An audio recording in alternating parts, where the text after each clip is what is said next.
Assalamualaikum warahmatullahi wabarakatuh. Bertemu lagi siapa lagi kalau bukan Bang Ledek.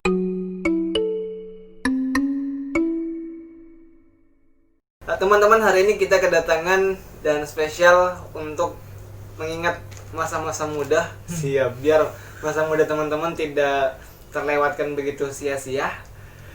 Dan hari ini kita kedatangan Kak siapa? Edi. Kak Edi ya, saya panggil Iya. Kak Edi. Panggil Kak Edi atau Bang Edi? Iya. Bang Abang aja. Abang aja berarti. Abang aja, enak Abang abang aja. aja. Oke, Abang Edi ini adalah Ketua DPM pada tahunnya, pada masanya itu 18. 2018 ya? Iya, 19. 19. Iya, 19. 2019. Dan saya dapat beliau sih 2019 itu. Dan di saat yang bertepatan, di waktu yang bertepatan selesai DPM-nya, beliau langsung lulus kuliah. Betul lagi. Nah, kita mau dengerin, dan beliau ini juga adalah orang yang masuk ke dalam kategori nikah muda. Wow. Makanya kenapa Bang Dorik pakai baju pink dan dasi biar menambah nuansa nikah mudanya. Oke.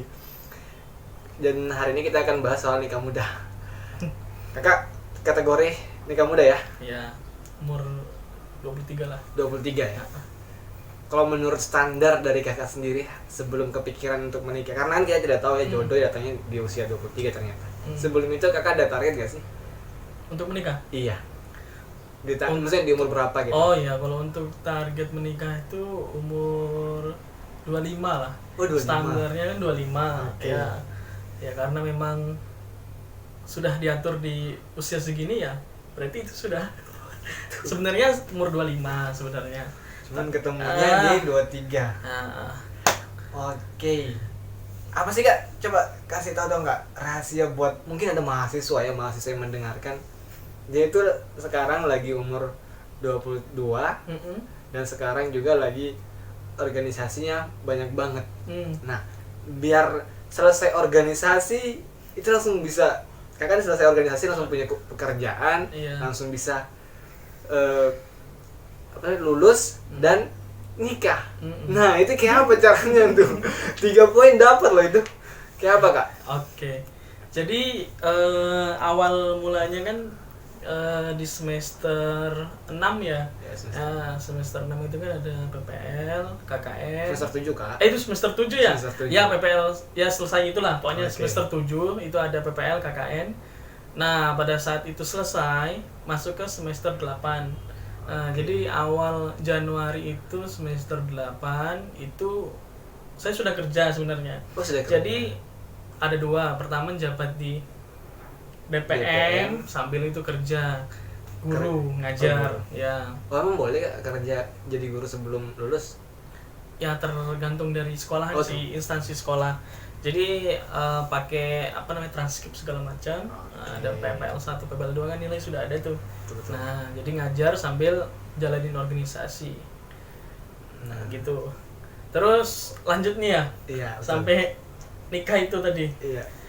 Sampai lulus ini kenapa bisa cepet banget? Oh, sampai lulus ya. Ngatur strategi biar gitu kayak apa Kak? Oh ya, jadi berarti kan ada 3 nih. Iya. Yang pertama itu saya kerja, yang kedua saya organisasi, dan yang ketiga harus tepat waktu lulusnya. Iya, betul. Di semester semester 9, dan itu nyambil kerja dan nyambil organisasi ya. Iya. Nah, jadi yang pertama sih kalau kita sebagai mahasiswa itu ya, Oke. itu yang pertama harus rajin-rajin ketemu dosen, khususnya dosen pembimbing ya. Oke. Nah itu ya, jadi kalau kita nggak ketemu dosen pembimbing otomatis sama aja gitu. Oke. Nah, jadi yang saya lakukan ini ya, jadi yang pertama itu selesai ngajar, karena ngajar di sekolah itu selesai ngajar boleh pergi. Oke. Maksudnya Oh, boleh yang penting kalau- ke kampus ya, boleh ke kampus. Intinya jam ngajar harus ada di situ gitu. Sip. Selesai dari ngajar boleh deh pergi ke kampus kayak gitu, nemenin dosen. Nah, itu saya lakukan sambil organisasi juga kayak gitu, sambil di DPM. Ketemu dosen akhirnya pada Februari sebenarnya sudah ACC dulu. Karena harus ada yang dikerjakan dari DPM, akhirnya pun saya ngerjakan dulu di DPM nih sampai bulan Juni. Nah, bulan Juni ini saya maju sempro dan di Juli itu saya maju Semhas, dan bertepatan di November itu selesai jabatan di DPM FKIP, dan di Desembernya saya langsung pededaran, dan di ini lanjut nggak sampai nikah nggak ya? Nanti loh ya sampai di situ ya. Sampai di situ. Jadi intinya di November itu selesai jabatannya, di Desember saya pendedaran. Wah, gitu. Gila. Tentang waktu dari selesai organisasi ke lulusnya itu 2 bulan ya. November bisa. Oh, 1 bulan. 1 bulan enggak nyampe. Bulan. Ya ibaratnya 2 minggu lah. Gila banget. Ya 2 minggu. Oke, luar biasa. Terus kemudian kakak menikah di tahun 2020. 2020. Oke. Ya. 19 tahun berapa sih kakak lulus nih? 2019. 2019. Akhir kan itu? Oke. Ya, akhir. 19 lulus, 2020 dapat jodoh. Iya, dapat jodoh. Oke, gila. Bagaimana Kak? Bagaimana proses kakak bisa mendapatkan jodoh? Jodoh ini, maksudnya pasti kan ada pertemuan atau mungkin ada yang langsung tiba-tiba ta'arufan dan lain sebagainya, itu seperti apa? Ya, jadi memang ini saya juga nggak menjadwalkan dan mentemplankan gitu ya. Kapan saya nikah dan juga saya kapan lulus dan itu langsung semua gitu. Maksudnya setelah lulus kok langsung menikah gitu kan, saya nggak kepikiran juga ya gitu.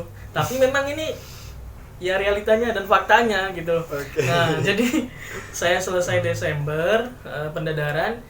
Nah, pada saat itu selesai, itu saya sudah ibaratnya ada seorang ustazah. Ya, ustazah menanyakan kepada saya kayak gitu ya. Oke. Menanyakan kepada saya ini manggilnya Mas ya. Okay. Mas Edi kira-kira sudah siap menikah atau belum? Oh. Nah, gitu. Terus di kepikiran di otak kakak tuh kepikiran apa? Kepikiran dia langsung nebak apa kira-kira? Ya bingung Mas bingung karena akhirnya ustazah itu memberikan waktu kepada saya sekitar seminggu. 1 minggu untuk memikirkan mau atau tidak kayak gitu. Nah, terus di kepala kakak nggak kepikiran bahwa ini akan dijodohin jatuhnya ini? Iya. Atau akan dipertemukan sama? Ya ada, ya tahu apa ujung-ujungnya mau dipertemukan kan. Tapi nggak kepikiran bahwa masih nggak kebayang gitu nikah kayak gitu kan. Nah, ditawarkan sama seorang ustazah kayak gitu ya. Nah, itu kebetulan saya sudah pindah sekolah satu ke sekolah yang lain. Nah, jadi di sekolah tersebut ada seorang guru perempuan. Di sekolah sebelumnya adalah sekolah yang dimana kakak belum lulus. Yang sekolah satunya yang sudah lulus. Nah, itu ada seorang guru juga di sekolah tersebut. Kemungkinan sih gurunya gitu ya. Kemungkinan gurunya yang ustazah tadi itu. Ustazahnya itu langsung menanyakan kepada saya. Maksudnya memang pertanyaannya adalah itu tadi, sudah siap menikah atau belum? Nah, ini ada seorang perempuan kayak gitu. Ingin maksudnya ya apa sih beratnya, ingin ta'aruf lah ya. Ingin ta'aruf sama Mas, maksudnya sama saya gitu kan. Nah, akhirnya saya disuruh berpikir dan suruh merenung semingguan saya suruh merenung kayak gitu. Gila. Berarti setelah 1 minggu? Nah, setelah 1 minggu perjalanan seminggu tuh ya ngapain? Cara menemukan jawaban saya siap. Itu saya apa ya, ibaratnya kalau kita kan orang Islam, sholat tengah malam itu namanya tahajud ya, atau ibaratnya disuruh istikharah ya kan. Nah, pada minggu ke-5 itu ada jawaban gitu.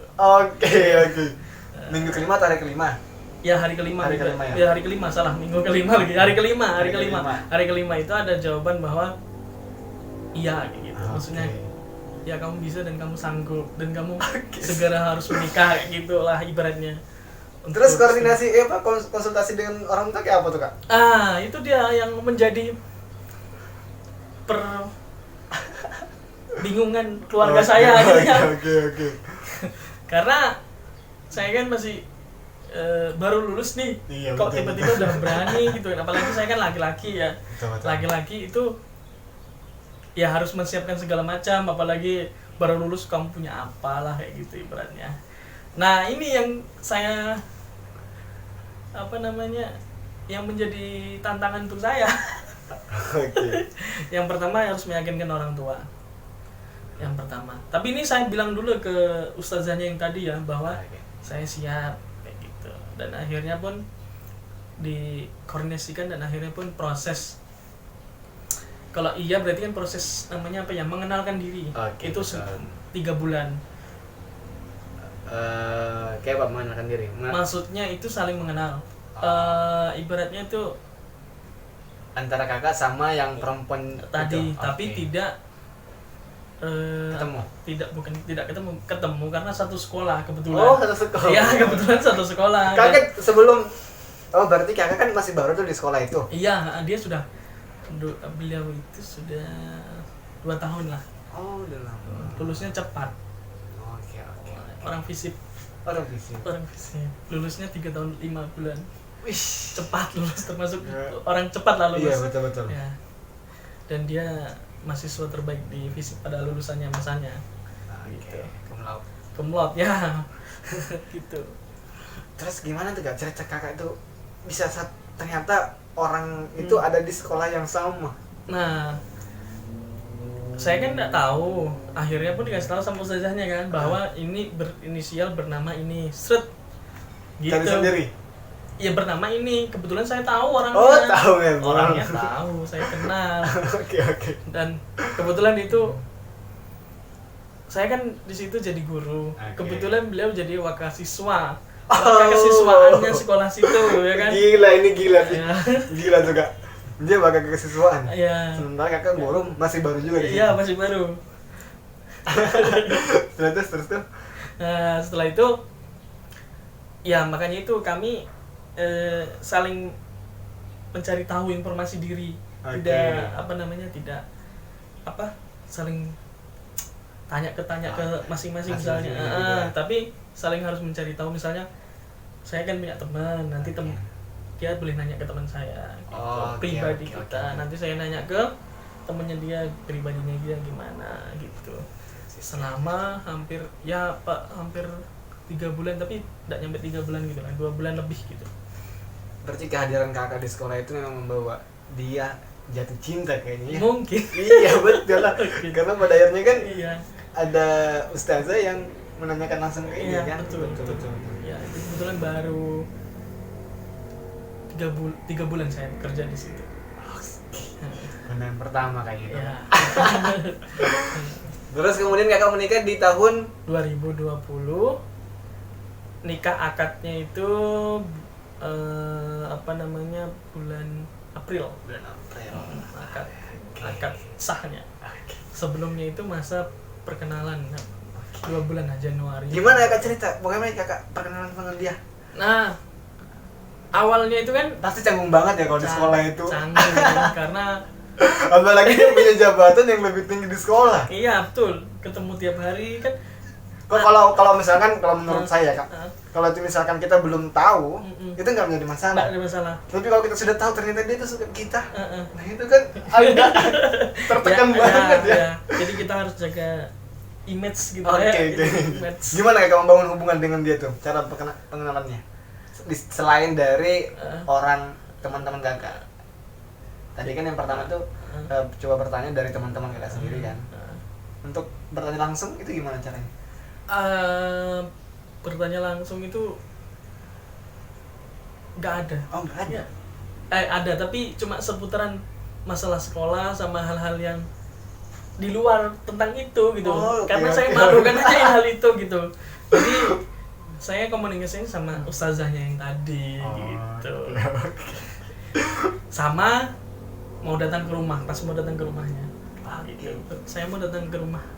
Kayak gitu. Sudah yakin nih, saya mau datang ke rumah, mau niatnya melamar kayak gitu. Datang ke rumah sendiri atau sama orang tua langsung? Saya sendiri. Oh, sendiri dulu ya? Sendiri. Kebetulan saya datang itu tepat di ulang tahunnya dia. Nggak tahu saya datang itu tepat di ulang Ini tahun. gila sih. Iya, tepat di ulang tahunnya dia itu saya datang gitu ngelamar. Jadi dia tidak perlu banyak mengingat waktu tanggal yang spesial. Tanggal spesial. Karena tanggal lahir dan waktu lamarannya sama. Sama betul. Gila banget sih ini. Saya juga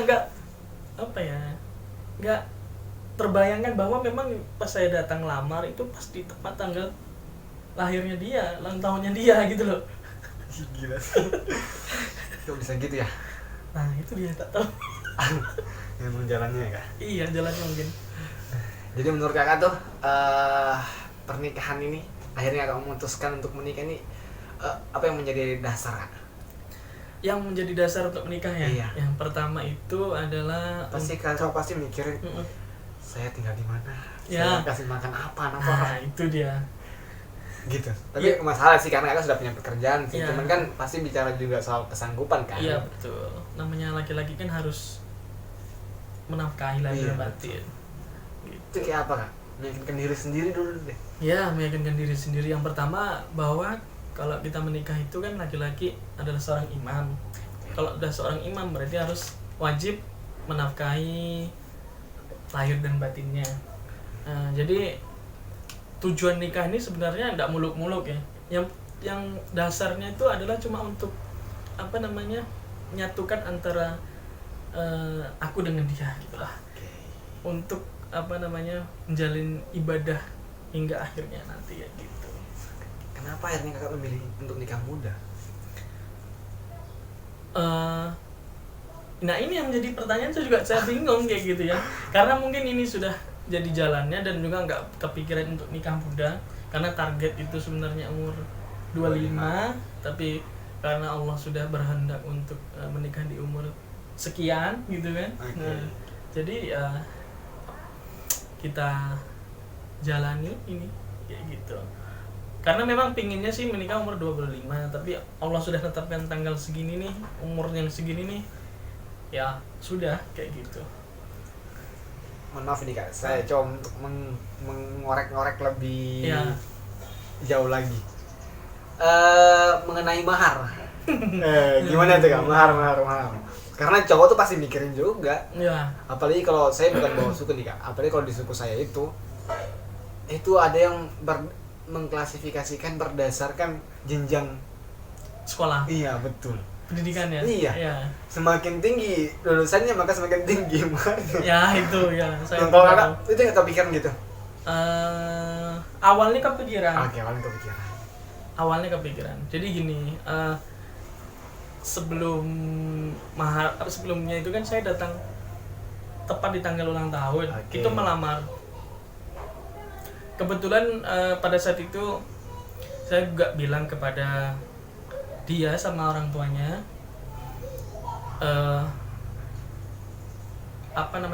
saya nggak punya uang banyak kayak gitu. Oke. Jadi saya adanya cuma sekian kayak gitu. Terus kalau misalnya memang iya ya berarti dilanjutkan, kalau tidak mungkin saya harus usaha lagi, kemungkinan tidak bisa menikah secepat ini kayak gitu. Oke. Nah kebetulan juga dari pihak perempuannya ini alhamdulillah mengerti gitu ya, karena tidak tidak mempersulit seorang laki-laki gitu. Oke. Nah, Enak banget ya cari perempuan begini nih. Yang pengertian. ya, pengertian. Nah, jadi alhamdulillahnya memang dari pihak orang tuanya itu Mengikuti si perempuan yang ini. ya mengikuti perempuan, dan juga kalau yang setelah saya menikah ini kan dari pihak orang tuanya ini mengatakan bahwa dia punya adik laki-laki. Oke. Jadi dia dari orang tuanya itu, dan dia itu tidak mau membudget ketika nanti kakaknya ini perempuan, membudget kakaknya ini meminta untuk maharnya sekian kayak gitu. Dia tidak. Jadi pure itu diserahkan dari pihak laki-laki, mau berapapun itu akan kami terima kayak gitu. Jadi bilang seperti itu, dan ya ini alhamdulillah kayak gitu, karena susah ya untuk zaman sekarang itu yang mintanya sekian dan sekian Karena kayak gitu. ini kan banyak orang-orang tuh melihat soal di sosialnya akan dibilang apa nantinya. Iya gitu. Jadi alhamdulillahnya ya. Waktu itu berapa kak? Waktu itu berapa? Ya karena adanya sekitar ya kalau ini ya sekitar disebutkan ya ini ya. Kalau nggak boleh disebutkan nggak masalah. Disebutkannya kalau kita adanya sekitar karena ini ya sama orang tua gabung, Iya, sama betul. saya dengan orang tua gabung, jadi sekitar saya pakai maharnya itu untuk membelikan cincin sama kalung ya. Itu mahar dari saya karena memang dia dari pihak perempuannya kan tidak minta apa-apa. Jadi tugas laki-laki memberikan yang terbaik, tugas perempuan tidak menyulitkan itu. Jadi ini benar-benar harus di Ya terserah aja sih, siapa tahu ada yang termotivasi kayak dengan angka-angka yang ada. ya angka normalnya sekitar totalnya ya sekitar Cincin sama kalung lah ya. cincin kalung itu ya sekitar ya kalau punya uang 10 juta cukup lah untuk beli mahar. Buat teman-teman Tapi yang tergantung dari perempuan ya. perempuan dan pihak laki-laki. Kalau di totalnya sekitar ya sekitar ya Segituan ya. puluhan lah. Puluhan ya. Puluhan.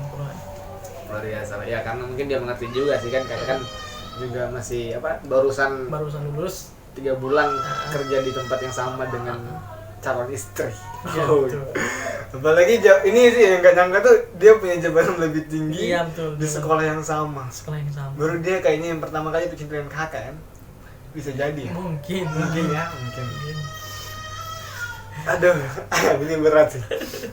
Terus kemudian kak akhirnya setelah proses lamaran beranjak ke pernikahan. selisih berapa lama itu kak? Lamaran itu Kakak lamaran langsung yes gitu kah? lamaran yang pertama kan ngelamar diri sendiri.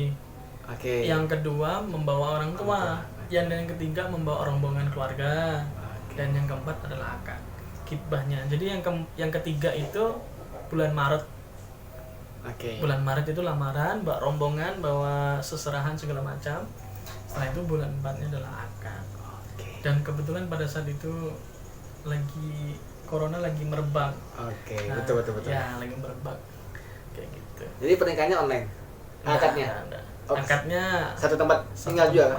kah? Enggak, lain. Istri kakak? Akadnya di KUA, Oke. Istri kakak di mana tinggalnya? di Palawan. Oh, satu wilayah berarti ya? Ya. Oh gitu, wih luar biasa ya. Terus ini kak, terkait apa sih itu namanya? Selisih dari akad, dari lamaran ke akad ya. Jadi selisih selama perjalanan itu kan sebelumnya kakak tidak pernah bahas soal hal ini. Semenjak selesai lamaran itu sudah mulai terbahas. Ya bahas Oh, kalau sudah segala mulai. macam mau tinggal di mana dan apa dan ini itunya segala macam. Oke, Jadi ya itu. Awal mulai percakapannya kamu masukin topik pembahasan itu kayak apa? Topik pembahasan soal ini, soal hubungan yang serius. Itu kan pasti asli ini canggung banget kan? Apa ya? Saya lupa. Kayak mana ya awalnya ya? Memulai kan tadinya kakak tuh komunikasinya hanya sebatas sekolah. Iya. Nah, kakak menyingkirkan perlahan sekolah, masuk ke pembahasan kepribadian ini. Itu memulainya kayak apa? Gimana ya? Bingung saya. Jadi kalau yang saya ingat itu saya chat itu mengenai pembahasan masa depan. Jadi setelah ini menikah nanti seperti apa, visi misinya seperti apa, kayak gitu. Dan akhirnya menjerumus ke situ sudah. Gitu. Awalnya saya yang chat, pasti laki-laki ya yang chat, mungkin perempuan. Iya sih, betul ya. Gila. Terus selisih kakak dengan istri berapa lama? Maksudnya usia? Setahun. Oh, setahun ya. Siapa yang lebih muda? Saya. Oh, kakak lebih muda ya. Ya, dia Lebih dewasa. lebih tua setahun lah. Oke. Angkatan berapa deh kak? Kakak angkatan 15. Kalau dia itu cepat kuliahnya, maksudnya dia masuk sekolahnya itu cepat. Oke. Jadi dia selisih, kalau ini selisih 2 tahun lah. Tapi sebenarnya selisihnya setahun karena dia masuknya berdasarkan lebih ya berdasarkan usia selisih 2 tahun setahun. Tapi kalau jenjang kuliah, pendidikan 2 tahun karena dia cepat masuk. cepat masuk cepat lulus juga. Iya. Itu makanya buat 3 tahun 5 bulan sudah selesai. Betul. Menurut kakak kayak apa pernikahan muda? Nah, kalau untuk pernikahan muda nih ya, untuk teman-teman semua gitu ya. Sebenarnya kalau untuk nikah muda itu yang pertama sangat enak ya. Enak. Oke. Kita perjelas Kak. Enak yang dimaksud di sini kayak apa? Oh. Enak yang pertama nih. Kalau kayak Umar ini kan anak kos ya kan. Kalau berantakan itu kan tidak ada yang beresi. Nah, kalau saya sudah ada yang beresi gitu kan. Nah, terus kalau kayak Umar ini kan lagi organisasi segala macam, mau pulang makan lapar nggak ada yang masakin. Kalau saya kan pulang ada yang masakin gitu kan ya. Oke. Terus segala macam. Nah, kalau Umar kan cuci baju sendiri. Nah, kalau saya kan dicucikan. Nah, jadi tidak hanya sebatas itu lah. Ya, tidak sebatas itu, banyak hal. Jadi seputar kita ketawa ketiwi itu sudah menjadi pahala. Ya. Kita menjalin kasih sayang itu sudah mendapatkan pahala besar gitu ya. Iya. Gitu. Itu nikmatnya. Saya lihat tuh foto kakak di Instagram tuh gila romantis banget. Emang sih kelihatannya karena emang pernikahan ya masa sih ada yang menikah tidak bahagia. Iya betul. Itu gila banget itu ya. Kalau ini Kak mau tanya sih kan tadi kan si pihak perempuan kan menyesuaikan kesanggupan dari si prianya. Kalau kakak ada usaha buat acara resepsi yang seperti apa? Kalau acara Itu ditanggung sama pria semua kan itu? Ya Tergantung ya? tergantung dari perempuannya. Kemungkinan pasti ada tambahan dari pihak perempuannya. Karena namanya bikin acara besar itu kan tidak, ya pasti tahu sendiri lah acara besar itu pasti untuk dananya pasti banyak kan gitu ya. Nggak mungkin dari dana pihak laki-laki saja, pasti ada dari pihak perempuan itu menambahkan. Namanya antara orang tua itu ingin membagikan anaknya ya kayak gitu.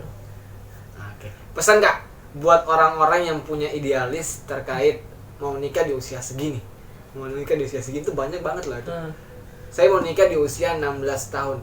Mau nikah di usia 25 tahun titik. Gitu. Pesan buat mereka tuh kayak seperti apa Kak? Oke, untuk teman-teman nih yang pengen nikah, misalnya saya nikah di tahun ini, tahun umur segini nih, ya itu boleh saja. Tetapi memang terkadang rencana Tuhan atau rencana Allah itu lebih baik.